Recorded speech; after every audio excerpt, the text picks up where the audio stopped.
And we're back. Ladies and gentlemen, today on the HPWP Wrestling Podcast, we have a very special guest.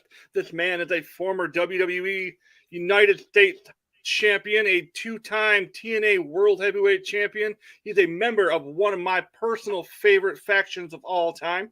He is also the owner and teacher at the Academy Wrestling School. He is none other than Mr. We'll save that for later. Mr. Ken Anderson, thank you for joining us today. Thank you, man. That's me. Thank you, man.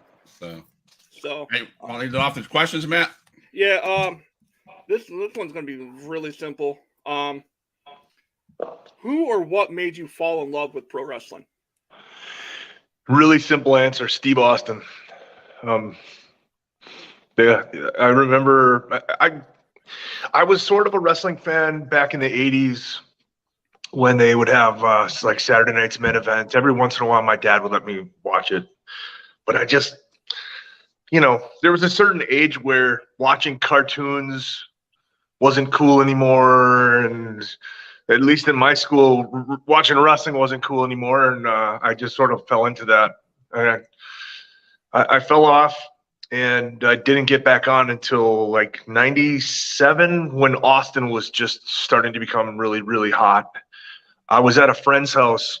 And the thing is like, I always kind of gave him a hard time about being a wrestling fan. He would talk about it all the time. And I knew that he was a big fan. And one night it was just the two of us at his house. And he was like, we're watching Raw tonight. No questions asked. And I watched begrudgingly. And I saw this bald son of a bitch drive to the ring in a pickup truck with a 6-pack of beer on his lap. And just his whole demeanor, the way that he carried himself, like, get the hell out of my way to the camera guy. And I was like, okay, all right, that guy's cool. But everything else still sucks. It's fake wrestling. And then every week I started watching just to see what he would do. And then, Undertaker's kind of cool too. And then, it just I slowly but surely got sucked into being a fan of everything. And then once I became a fan, I was like hooked. I remember going to work. That's all we would talk about for hours and hours. We'd call each other because I worked at a nuclear power plant as a security guard. And we had these different stations. And we'd just call and talk about what happened on Raw. So, yeah, Austin. Okay. So when you got into the business, Mr. Anderson, what was the biggest misconception of the business when you had? Well, I think people who are interested in getting into the business, like, it's not real, right? We're working together. It's fake, so to speak. I get that. When people say that, it doesn't offend me. I understand it. I mean, it is like we're telling stories of good versus evil. But you still have to put in a lot of work. It's still very competitive, and it's very real in the sense that, like, you still have to be an athlete to a degree. If nothing else, you're portraying an athlete, right? So you have to be able to, do things. And I would say this: you don't necessarily have to be a body guy anymore to be in this, or ever really. You don't have to be somebody that looks like Ultimate Warrior to be successful in this business, but you do have to be in shape. Kevin Owens, Samoa Joe, they don't have abs and 6-packs, but they can get in the ring and go for an hour. Every night they could do an hour, and they'd be fine. Yeah. Okay. Yeah, that's something big. If I will say, looking at a lot of the guys that came out of Ohio Valley Wrestling, like around early 2000, specifically 2002, you've got like you've come out alongside people such as like John Cena, Randy Orton, Shelton Benjamin, Brock Lesnar. Like who are some of those people that you I'm sorry, words aren't coming through to me. It's like, who are some of your like favorite wrestlers who have come out of that time time period to work with? Who are your favorites? Bobby Lashley comes to mind. When I first got to OVW, I reported on a Tuesday, or I actually moved down on a Tuesday. I called Dreamer and I said, "Hey, I'm in Louisville. Can I stop by at some point?" And he thought like I was just there searching for an apartment. I was like, "No, I'm moved in. And he goes, "Oh, well then you can start tomorrow. Go to TV and introduce yourself." He goes, "Go knock on the back door. Somebody will let you in and just say you're here." And I went. I knocked on the door, and I was pretty jacked at the time. Like I was, not like I am now, but I was like, I was in a pretty good shape. And I remember I knocked on that door, and fucking Bobby Lashley opened the door, and I just remember thinking, God, I'm in trouble. Like I'm not gonna make it. Because he just, Bobby doesn't look real. Bobby, a boogeyman. There was a guy, Paul Burchill, who I think was, really awesome. There were so many people that were the tag team, Johnny Nitro, Eminem, right? Yeah. Joey Mercury, Johnny Nitro, like those guys were awesome. It just felt like everybody there had the potential to go up to the active roster. And when Paul Heyman and like, to be fair, people were like trickling up, every once in a while. But when Paul Heyman got there, it was week after week after week. It was just constantly churning out new talent, and he was coming up with ideas for people. It was really cool time. So you mentioned Paul Heyman. You are considered the first or one of the first Paul Heyman guys. What is in your? Do you have any interesting Paul Heyman stories, like funny or just stories that would be something that you want to share? Yeah, Paul changed my life entirely. I was at OVW for 5 months or so, and I was working hard, but I really wasn't finding my groove. And this is not a slight against Jim Cornette, but like Jim just didn't see in me the same things that Paul Heyman apparently saw in me. He was just like, he's a guy, he's got a good look, but where do we go with this? What do we do with it? And so I was just sort of every week, or it wouldn't even be every single week. It would be like, every other week I would get a match on TV, and it would just be against a random opponent. No storyline or anything like that. And when he left, when he got fired and Paul Heyman came in, Paul pulled me aside. He said, "I want to talk to you in the office." And he said, "You're the next guy out of here." And I was like, "What do you mean?" And he was like, "Well," he's like, "I've been a fan of yours since I first met you." He goes, I've liked your demeanor, your look. I think your work is great. Your promos are great." He said, "I'm going to do so much stuff with you over the course of the next few weeks that they will notice you. You will get called up." And to be honest, at the time, even today, when somebody tells me something like that or anything similar, like we're going to do this, I take it with a grain of salt, because a lot of people promise you the moon and offer nothing in return. They have visions of grandeur sometimes, but no way to like follow through with it. And that night, it was the first TV taping that he was a part of that he had the pencil for. He wrote, I was in a promo to start the show off with Mickey James. There was another promo a little later, and I ended up having a 30-minute segment on an hour-long show with Brent Albright. And I think that was when he said, "I want you to go out there, cut the ring announcer off, dress him down, and then do your own intro." And that's when I did that. I said my last name for the first time. And when I came back to the curtain, people were like, yeah, I just had a 30-minute match with Brent Albright. And they were like, dude, when you said your last name twice, man, that was fucking awesome. I'm sorry, can I swear on here? Oh, Yeah. you're fine. Yeah, you're fine. Okay. Yeah. You're good. You're good. So, and it was like he did exactly what he said he was going to do. And every week I was getting tons of TV time, and he was really creative. And 5 weeks after we had that conversation, Tommy Dreamer called and said, hey, they want you to come up to Raw or SmackDown this week. They want to see your whole gimmick. They want you to do your intro stuff, and then the rest is history. Like, The chat's blowing up with lots of questions, and one of the questions I asked was on my sheet. So I know we're jumping all over the place. Can you share with us your thoughts on what it meant to you regarding you being Eddie Guerrero's last opponent? I think,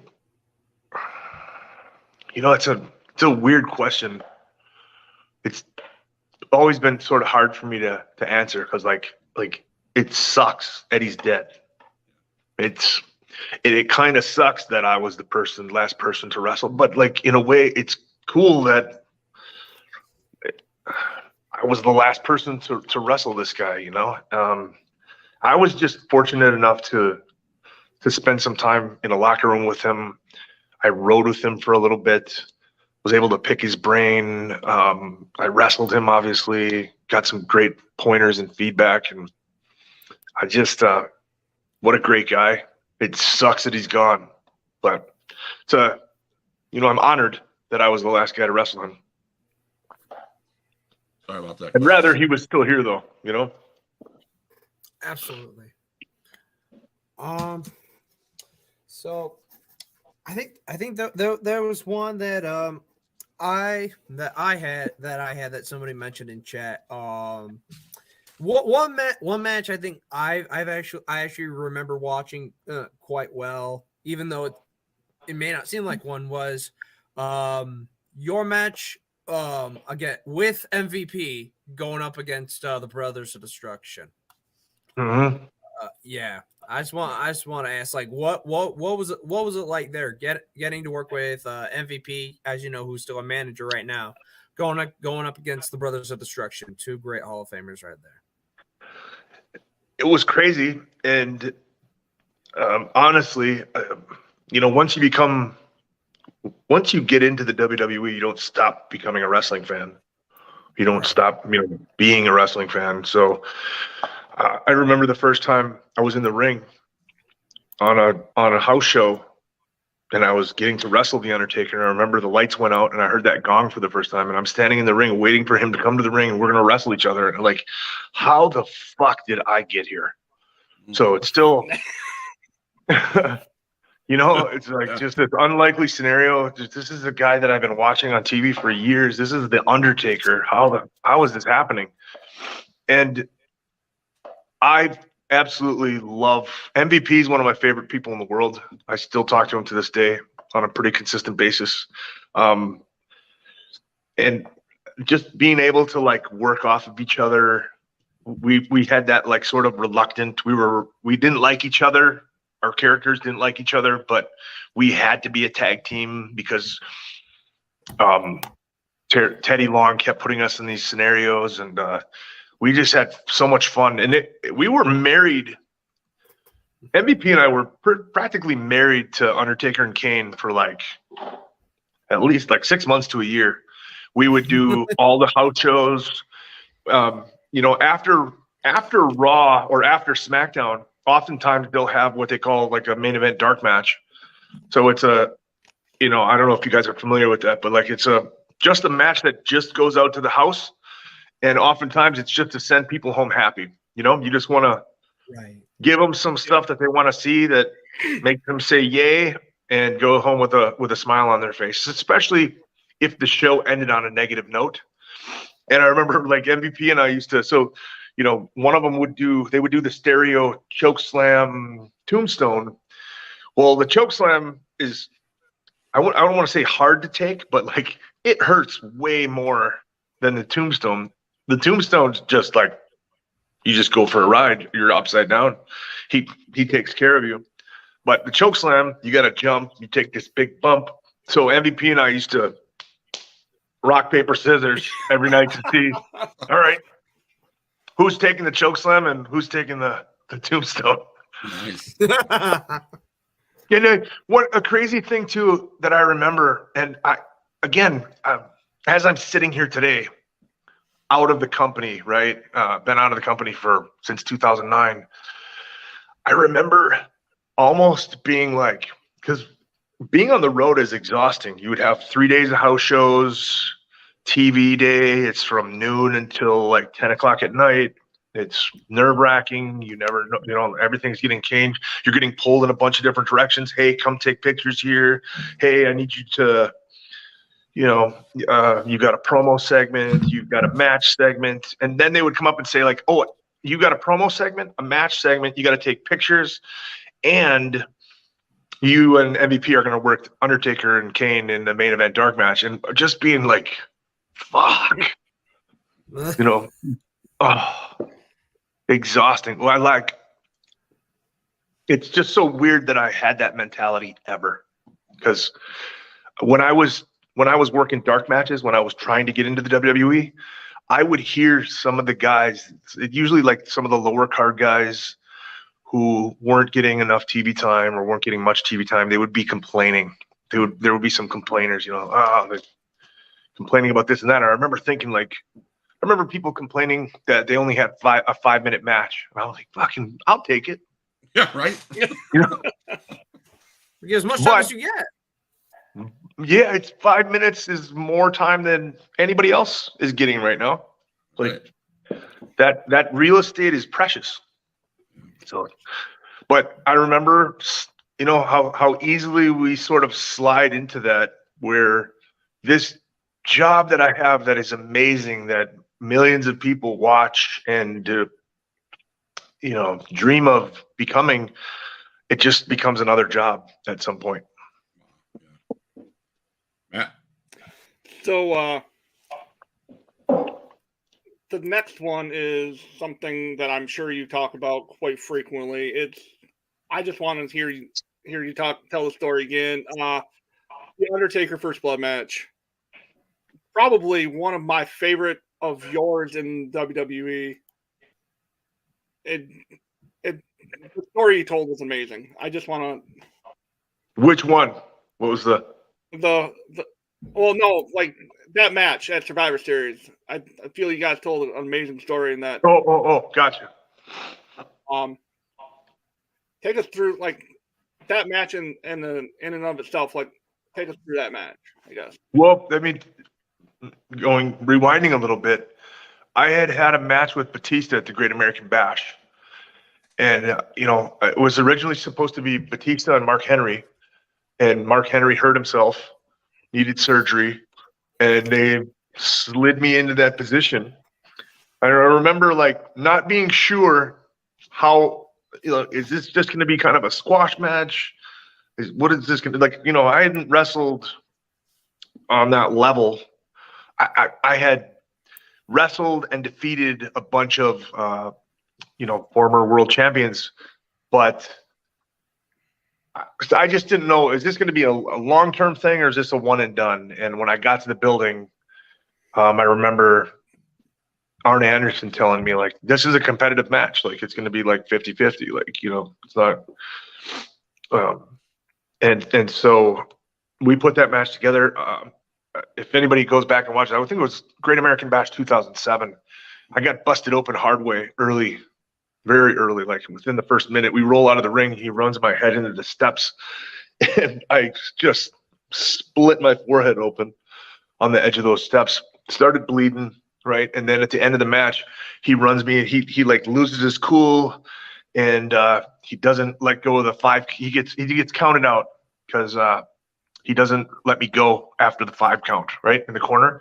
So he gets disqualified, and then he just loses his shit, beats the fuck out of me some more, and he went and he ran me to the post.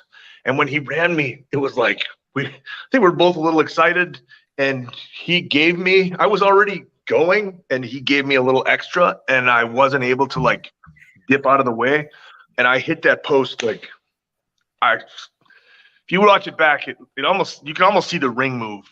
And I just started pouring blood, right? And we get to the back, and it turned out to be one of the best things that ever happened to me. And the fact that I had just like worked through that, and I walked back, I'm covered from head to toe in blood, and they were like, "Are you okay?" I'm like, "Yeah, I'm fine. I'm cool." What? Do I got something on my face? Like, that was in Vince's mind. He was like, "Yes, all right, you're tough." So then, like a week later, I remember I was on a house show, and Taker came up to me and he was like, "Hey man, I just want you to know that I liked what I saw with Batista, and I think you and I could do some good business, and I'm gonna ask the boss if we can work together." And I was like blown away that he told me that. But again, believe half of what you see and none of what you hear. So I just didn't I try not to get too excited about it. And then a week later he came up and he was like, did you hear what we're doing? And I said, no. And he goes, well, we're going to start a program next week. I think I was the United States champion at the time. And they were like, we got to get the title off you, because they felt like, Taker was above the United States championship. I didn't need to have that title at that time. So, and then we're going to go into a program and we're going to get at least 2 pay-per-views out of it, possibly 3. And yeah, so the first blood match, was that the second match we had? The second pay-per-view series. So is it the second pay-per-view match we had? Because we just had one that was just a normal match, I think. And then we had the first blood match. That was second. We had the first blood match, and then we had the last ride, the casket or the hearse match, whatever, right? Right. There's kind of a funny story. So he obviously, Taker was just so cool and so giving to me. Pulled me literally, come on, man.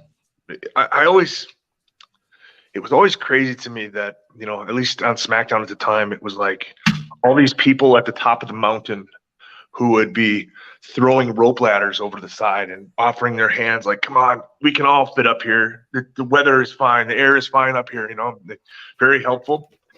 And remember, we were in the middle of the match and we had some stuff planned out, but every time I worked with Taker, we just called a lot of stuff on the fly. And we were out there and he was down on the mat and he goes, give me a pile driver.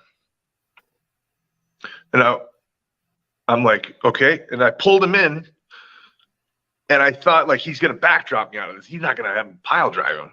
But we hadn't talked about it, nothing. And I pull him in there and I'm sort of waiting for him to backdrop me out of it. And he goes, give it to me. And I went, oh, okay. And I fucking picked him up and made sure it was nice and tight. And boom. Well, we get to the back and I walk through the curtain and Vince goes, just come here. And I went over and he said, look, he goes, I know that wasn't your call. I think oftentimes he's too giving. He really wants to put you over, but I don't think that was necessary. And he's like, I don't ever want to see that again. He goes, there's only 2 people that I allow to do a pile driver on this show, and you're not one of them. But he was he wasn't mad at me. He knew that it was Taker's call in the first place. So just kind of funny. Crazy. I know we've talked about Matt mentioned that you run your own training school, the Academy. So can you talk to us a little bit about the Academy? I watch it on Instagram all the time. You go live, I think once a week on Instagram. Dude, you're in shape. I got to tell you that. The way you move in that ring with those guys that you're training. So can you tell us a little bit about your training camp and how that's going? And yeah, I never thought that I would get as much enjoyment out of helping these people. And I just try to I try to understand that like everybody learns at a different pace, and I try to be accommodating as accommodating as possible, and just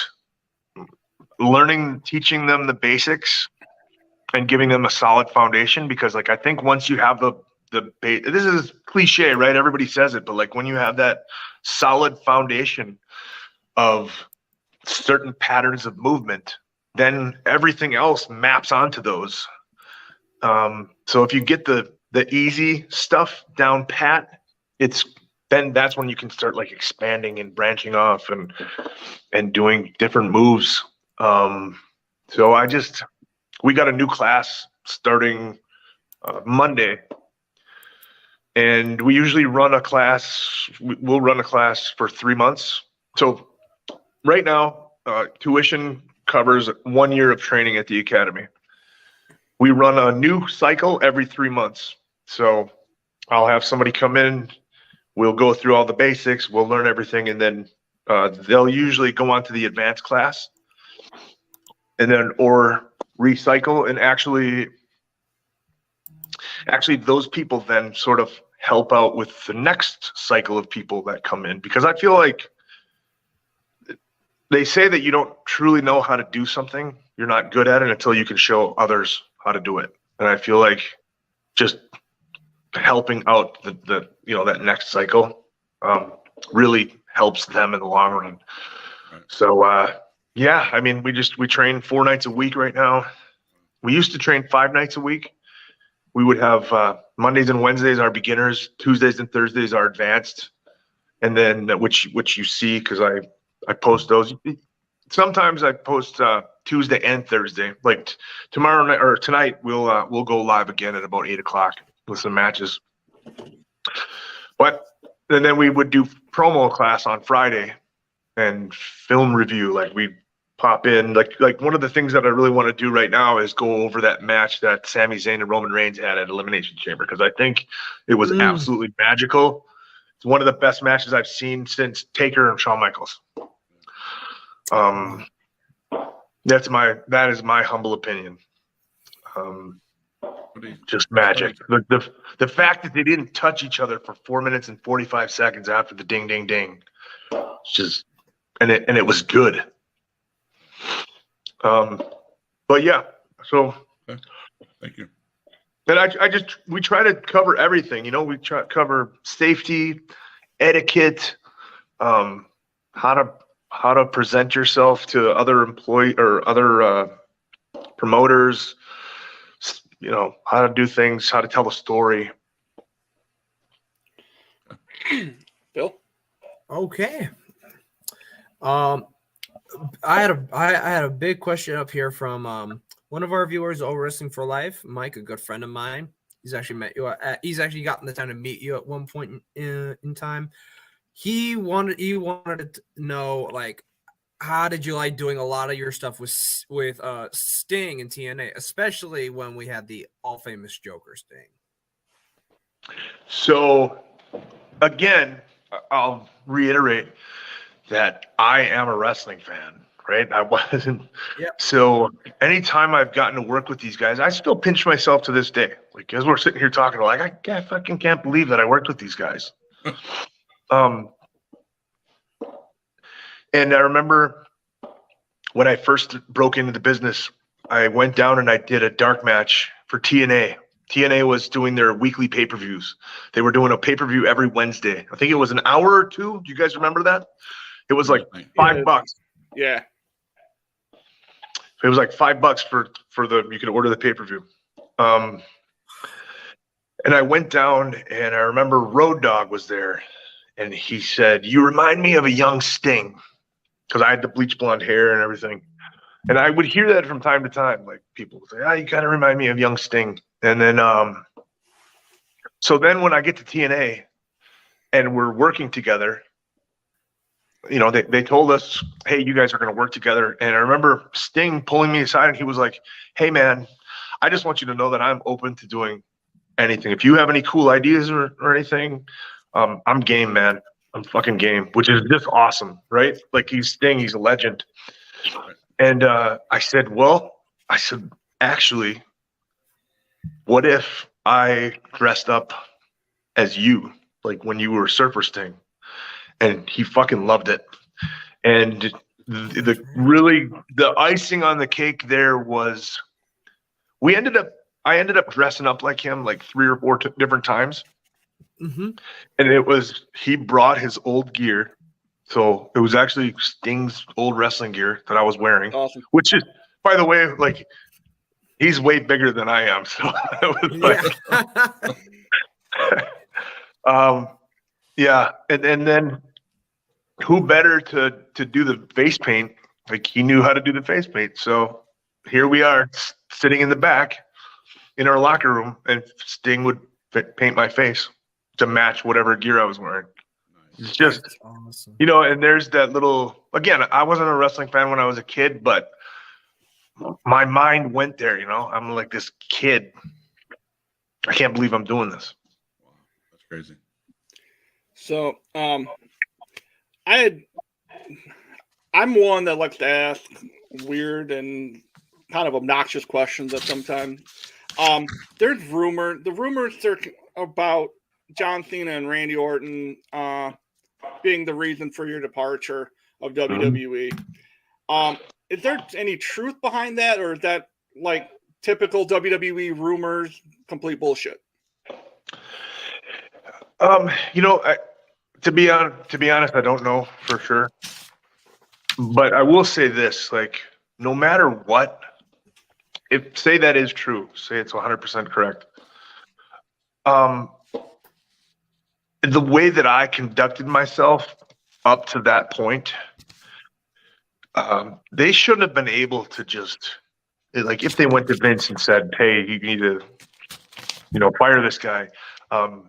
Like, had I not acted like a complete asshole, and had I not just been punching the clock for the last 2 years, I don't think Vince would have said, you know what, I'm sick and tired of hearing this guy in a negative light. You know, I had been in the public eye a few times for negative things, and even some stuff that happened backstage that was kind of negative. And I think he was just tired of hearing it. And so, like, again, I will not blame Randy Orton or John Cena for getting me fired. I blame me for getting fired. Okay. So, I loved watching you more in Impact with Aces and Eights and all that stuff. One of the greatest factions of all time. Absolutely one of the great. I mean, Billy, he's still in Impact. What was the main difference in working in WWE compared to Impact? At the time, it was you know, obviously the crowd size. I was getting paid good money. The WWE money was stupid at the time, right? Like, so it's a big change in pay. I was still getting paid well when I was at TNA. I guess it was just WWE is this finely tuned machine that if it's not working efficiently, Vince will pull a piece out and he'll plug that hole, and it works and it runs more efficiently. And they're constantly, and I felt like TNA didn't quite have that, you know. And I'm not complaining. This just is what it is. We were on a show in Baltimore. We ran at a baseball stadium, like a AAA ballpark. The place probably held like 6,000 to 8,000 people, and we drew like 162 people. And that night, Ring of Honor ran across town, and they sold out a 1,000-seat arena. Like, it was packed, and people were showing the pictures, showing the differences, and it was just stuff like that was kind of frustrating. And I remember too doing my first appearance. So whenever I would do appearances for WWE, if I was going to be in person, they would always pick you up in either a limousine or a town car. Somebody would be there with you. You'd have like a handler that would field any questions. They make sure that you would go in the back door, because celebrity is an illusion to a degree. I'm just a dude. I'm just another guy. But if you present yourself as like, if I walked in through the front door, it just doesn't have the same level of, it doesn't look the same, doesn't feel the same. So there was always this, like, they did everything big. And I remember too, if I would do phoners, so we would do on a Wednesday, I would call like 10 different radio stations in whatever town we were going to. There would always be somebody from the office that would call me and say, "Are you ready to do this?" "Yes." "Okay, here we go. We're going to talk to so-and-so in such and such a city." And then they would introduce me to the host. Then I would do the interview, and then they would say, "All right, you ready to go to the next one?" And then we would, that's the way it was, very professional. And then I remember, like, the first appearance that I did for TNA was, "Hey, you have an autograph signing at this cell phone store. Here's the address, and just park and go in the front door." It was like, So more professional. Or, "Hey, we want you to do some phoners. Here's the number. Call this number tomorrow morning and do the call." So that was just sort of like, wow, there's such a huge difference between these two companies. Yeah. All right. Thank you. But I will say, I loved my time in TNA, and I loved working for Dixie Carter. And the locker room was always fucking awesome. There was nobody walking on eggshells thinking this was going to be their last day. It was like we were all just there. And even if we were frustrated with like some of that mismanagement stuff, we still went out there and we wanted to give 100% to the few fans that would be there. That's cool. That is awesome. Looking at some other questions here, seeing that I won't forget one match I know of yours that I've watched time and time again that for me I always get excited whenever I watch it. It was your match with Jeff Hardy for the TNA Championship at the time. I just want to say what was it like going through that match and just the overall thought of it? To be honest, I don't remember the match. There's so much stuff that I've done in the business that I remember I wrestled Jeff, but I don't remember what we did. Okay. And then sometimes I'll watch, like, my wife wasn't a wrestling fan. She never watched when I was on TV. And she wanted to sort of like, "Hey, I want to see what you did." So we went on Peacock one day and I found out whatever the first date was that I debuted on SmackDown, and we started watching SmackDown, and we did like it was like a full year. And there were times where, like, I don't remember, I have no recollection of this match ever occurring. It was just kind of crazy. But I will say that Jeff was definitely one of my favorite people to work with. He was always super, super giving, always innovative. He was always like, "What can we do that's a little different?" Cool reversals, and just, he's always looking at too. He would tell me, one of my favorite things that Jeff Hardy would say to me was, "You shine when you sell."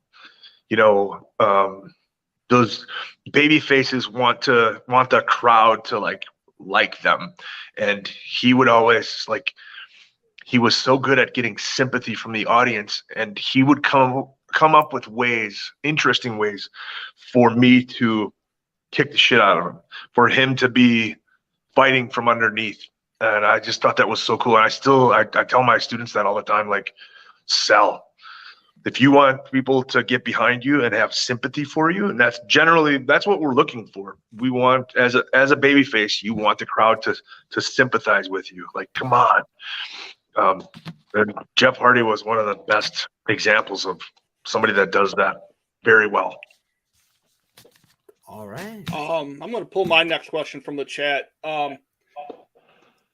Did you prefer the WWE style ring or the 6-sided ring? Like, what's your? Definitely the WWE, the 4-sided ring. it was the ropes in the six-sided ring are really tight. I like using WWE uses real rope. So I mean the whole thing is that like running the ropes is you're trying to get momentum to either slingshot yourself into your opponent at a higher rate of speed, or you're trying to get your opponent to come back at you so that you can hit them. And using that like that elasticity. So when the ropes are like cables that don't give any, it's just it kind of ruins the illusion for me. I like seeing the ropes give, and you get that slingshot effect. I will say that the main difference is like there's a lot more room, a lot more real estate to work in the six-sided ring. WWE always uses a 20-foot ring, and TNA and most other companies, pretty much everybody uses an 18-foot ring. Oh wow! And I really, really, it takes a little getting used to, but that 20-foot ring is just like, a lot of times when you're in an 18, you got to figure out like, how do we make this look good? Because we're in a tighter space. You have to like have these different adjustments. Whereas like 20 feet, you have more room to play. So I prefer the 20-sided ring. I prefer the WWE ring. I prefer ropes. And the six-sided ring was super stiff.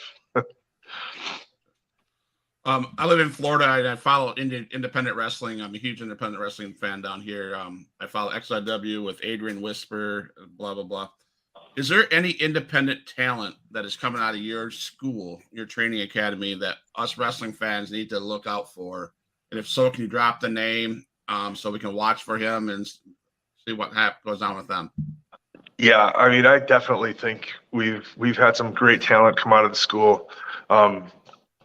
Darius and Dante Martin are at AEW. Like they came out of our academy. Darius was our first graduate. They've kind of already made it. Then there's another local guy named Brandon Gore, Riley Jackson, Levy Cruz, JDX, Rampage Santana, the System, Drew Cipolla. Like these are all,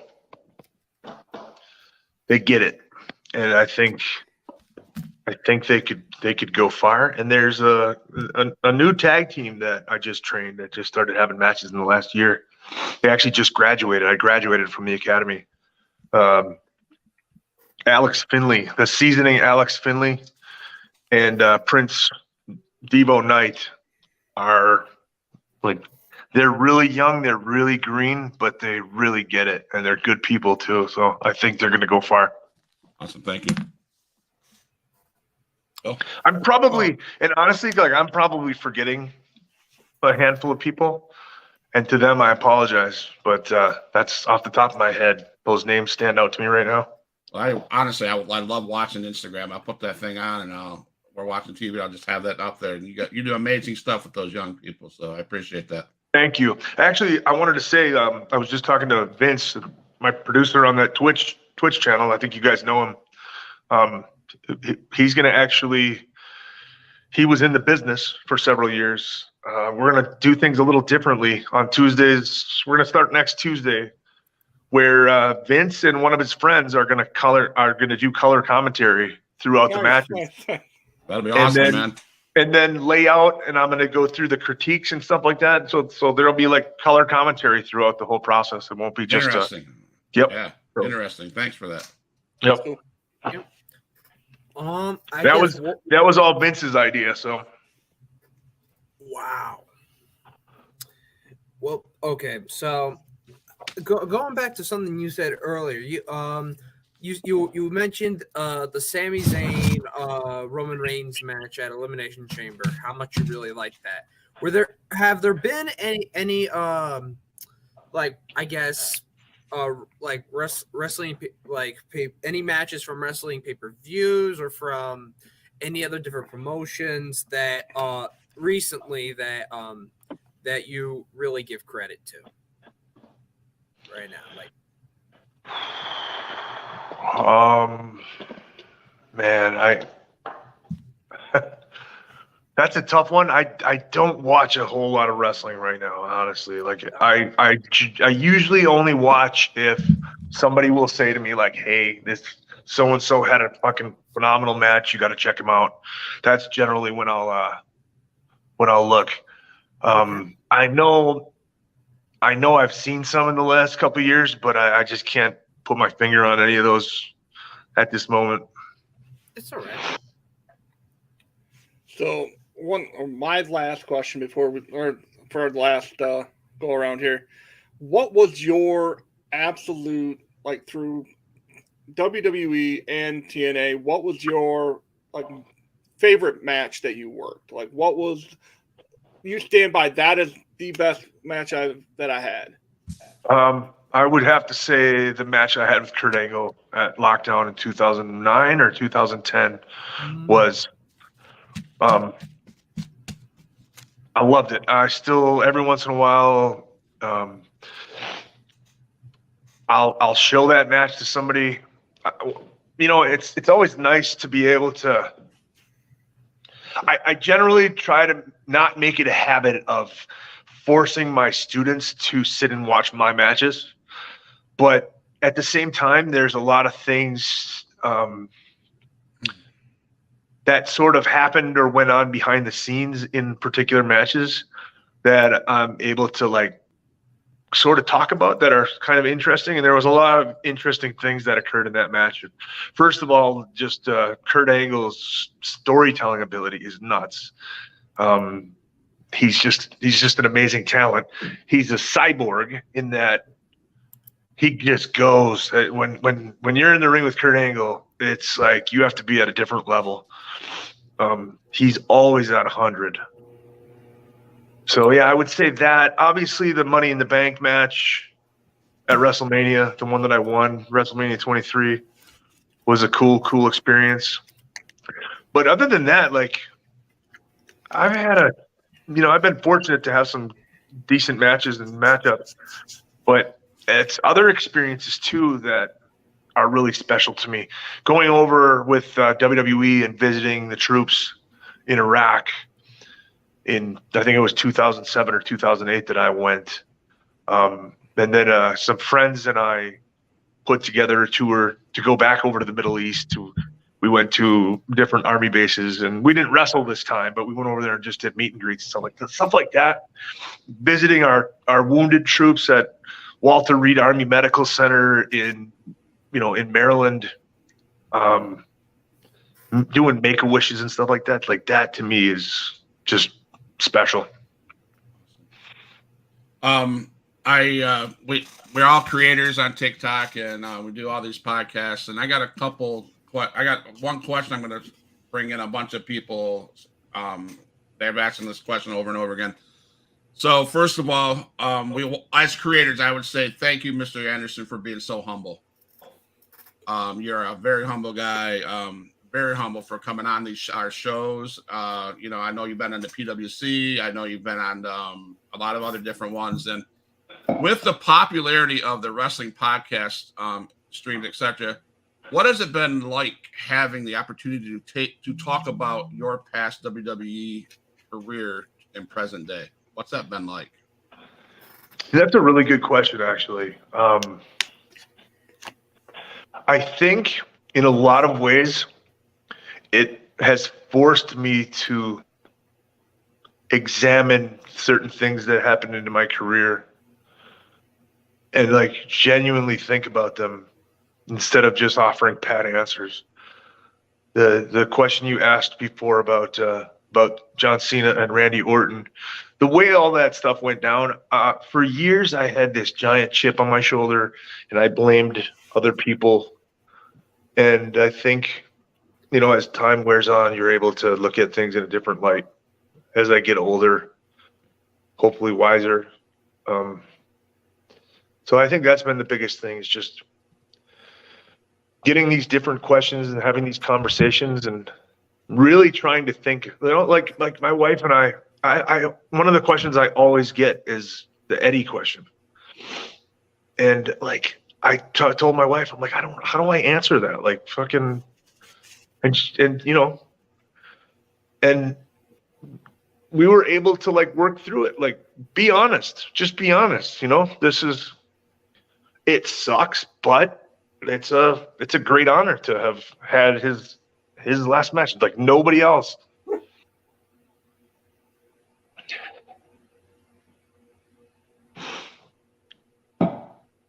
Sorry.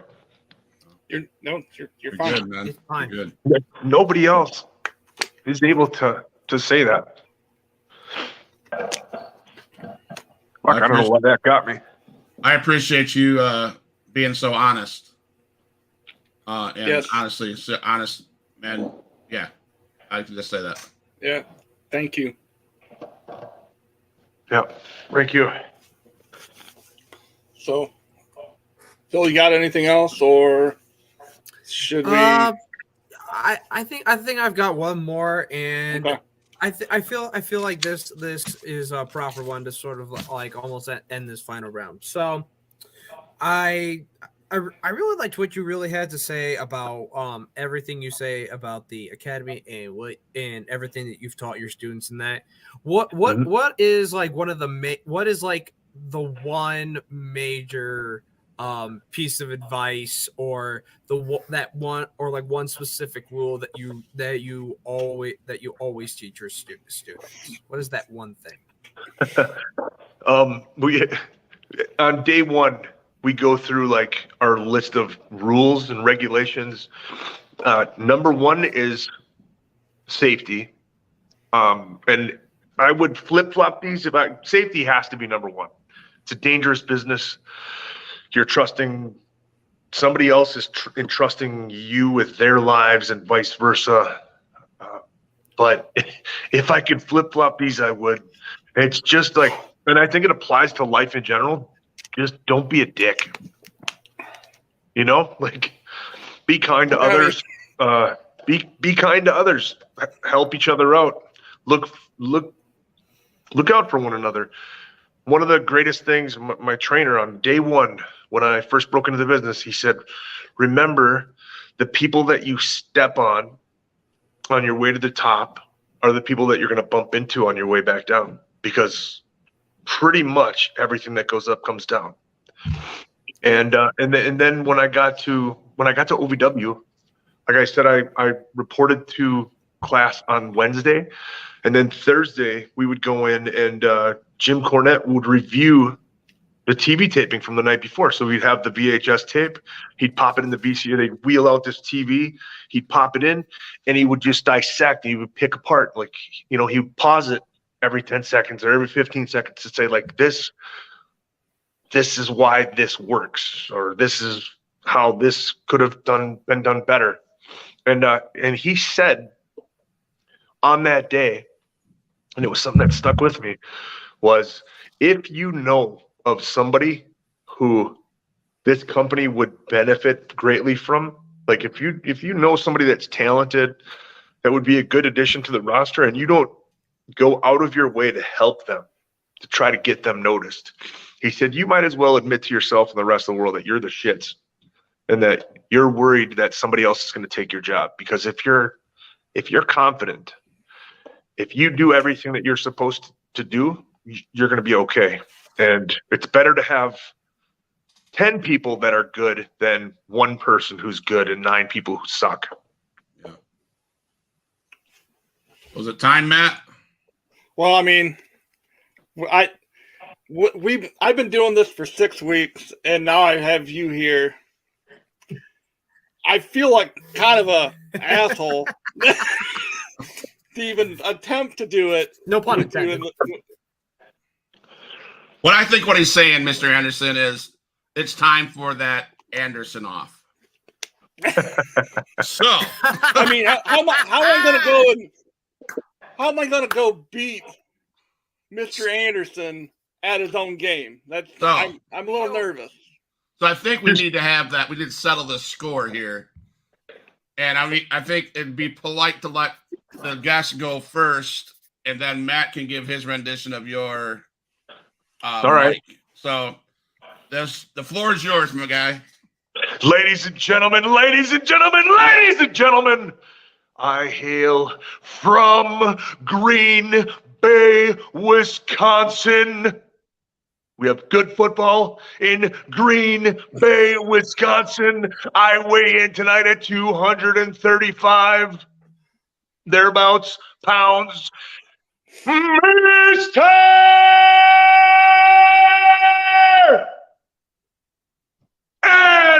Anderson.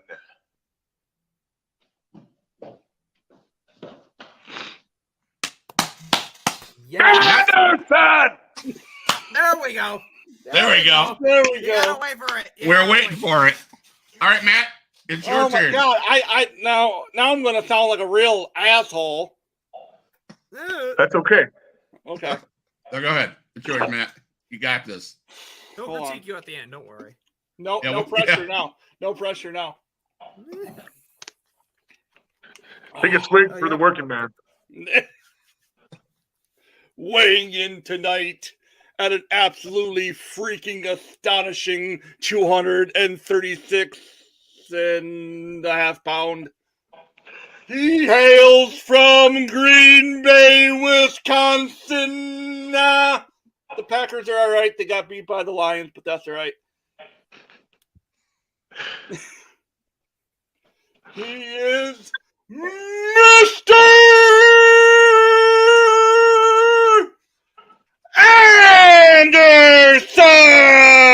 Anderson. Wait for it.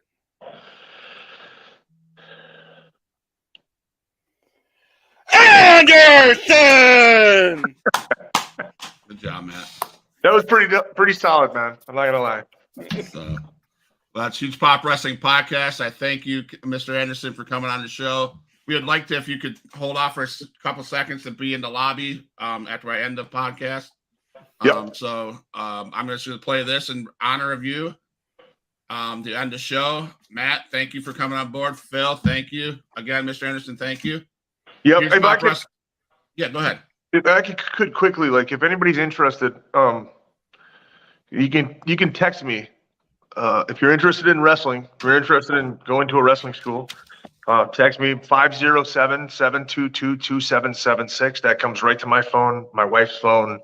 You said that. And I will say that, like, if not everybody can live in the Twin Cities where we're located, not everybody can just pick up and move. But I want to help people out. I want to help people find something that works for them and get them into the business. So I am more than willing to help find a school near you or to give you suggestions on how to break into the business if it's something that really interests you. So please reach out to me. Thank you, man. Mean a lot, you guys. Okay.